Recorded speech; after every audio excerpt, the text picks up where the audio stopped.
Breakup ప్రతి ఒక్కరికి అయ్యే ఉంటుంది. గర్ల్ ఫ్రెండ్ బాయ్ ఫ్రెండ్ కాదు, బెస్ట్ ఫ్రెండ్స్ కూడా అవుతూ ఉంటుంది. మనం ఎవరికి చెప్పలేని విషయాలు మన బెస్ట్ ఫ్రెండ్కి చెప్తాం, వాడితోటే నవ్వుతాం, వాడి ముందే ఏడుస్తాం. కానీ అప్పుడప్పుడు వాళ్ళే మన మనసు విరక్కొట్టేస్తారు, మన సీక్రెట్స్ బయట చెప్పేస్తారు. మనం లేనప్పుడు మన వెనకన చాలా తప్పుగా మాట్లాడతారు. అలాంటి సమయంలో పాటలు వినాలనిపిస్తుంది. ఈ లోకంలో ఎవరిని నమ్మాలనిపించదు, మనం ఒంటరిగా ఫీల్ అవుతాం.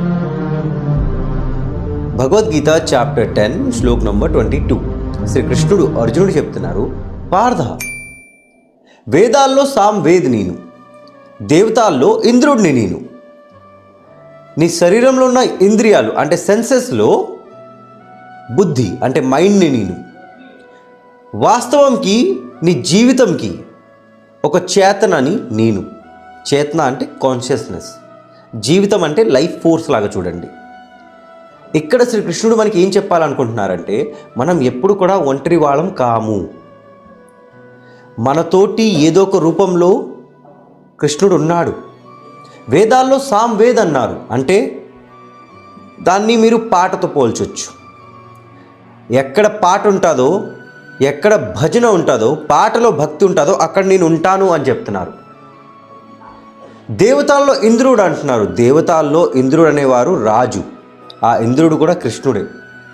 మన శరీరంలో ఎన్ని ఇంద్రియాలు ఉన్నాయి, ఆ ఇంద్రియాలని కంట్రోల్ చేసేది మైండ్, మన బుద్ధి. ఆ బుద్ధి కృష్ణుడు. మనకు ఒక శరీరం ఉంది, దాని లోపల ఒక ఎనర్జీ ఉంది. దాన్ని కంట్రోల్ చేయాలి, దాని గురించి తెలియాలి అంటే ఒక చేతన కావాలి, ఒక కాన్షియస్నెస్. నేను కూడా ఈ లోకంలో ఉన్నాను అని తెలిసే చేతన, అది కూడా కృష్ణుడే. వాస్తవంకి మిత్రమా, మీరు ఎప్పుడూ ఒంటరివారు కారు. మీ మనసు విరిగినా, మీరు పాటలు విన్నా, మీరు ఆనందంగా ఉన్నా, బాధపడినా, ఏది జరిగినా, మీ మిత్రుడు కూడా మీకు వదిలేసి వెళ్ళిపోయినా అన్నీ కృష్ణుడు నిర్ణయమే. కృష్ణుడిని నమ్మి చూడండి, అన్నీ అర్థమవుతాయి. ఇది అర్థమయ్యేదాకా జయ శ్రీకృష్ణ, హరే కృష్ణ, రాధే రాధే, జయ జగన్నాథ్.